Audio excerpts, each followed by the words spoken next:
अब कलेक्ट्रेट आने का मतलब ही है जन समस्याओं को लेके आना, लेकिन जिस विषय पे आया हूँ इस विषय पे कई बार आप लोग भी सहयोग कर चुके।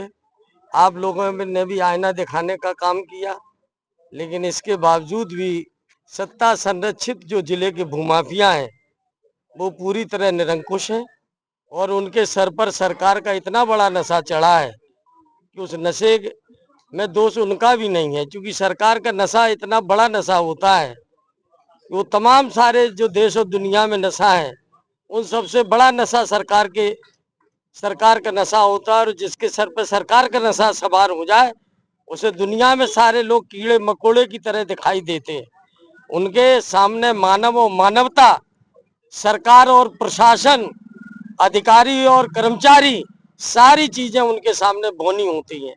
जिस प्रकरण में मैं आया, ये प्रकरण भोगांव तहसील के परिगमा का प्रकरण है।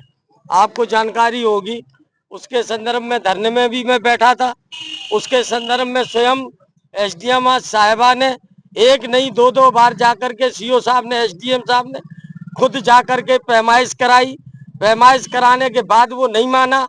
उसके बाद उसने कब्जा किया, उस पर मुकदमा लिखा। दोबारा फिर कर्मचारी गए, उन्होंने कब्जा दिलाया। कब्जा दिलाने के बाद दोबारा फिर उसने जब मेड़ तोड़ी, उसके बाद उसके ऊपर मुकदमा लिखा।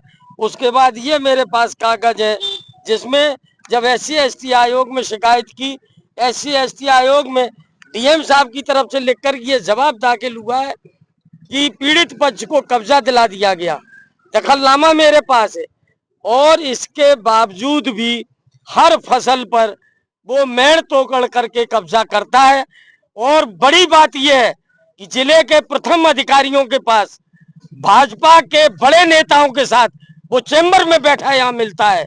और आज ये अधिकारी उन भाजपा के नेताओं के दबाव में बिल्कुल मौन धारण किए हैं।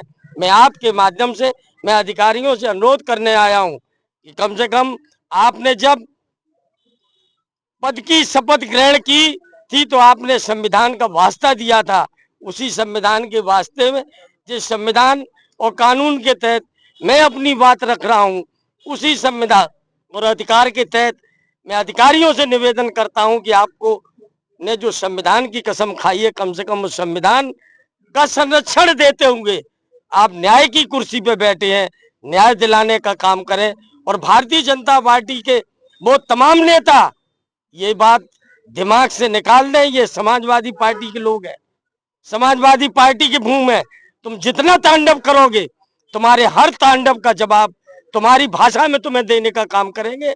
और किसी भी कीमत पर तुम्हें ये अन्याय और अत्याचार नहीं करने देंगे, नहीं करने देंगे। और यही दूसरा प्रकरण आपका घांगसी का है। बताइए, वर्तमान प्रधान वो बेचारा मोटरसाइकिल से जा रहा और जाते उसको घेर लिया, उसके साथ मारपीट की। लोगों ने उस बेचारे का बचाव किया और बचाव के बाद भी आधे दिन हो गए, उसके बाद भी उस पर मुकदमा लिख रहा है।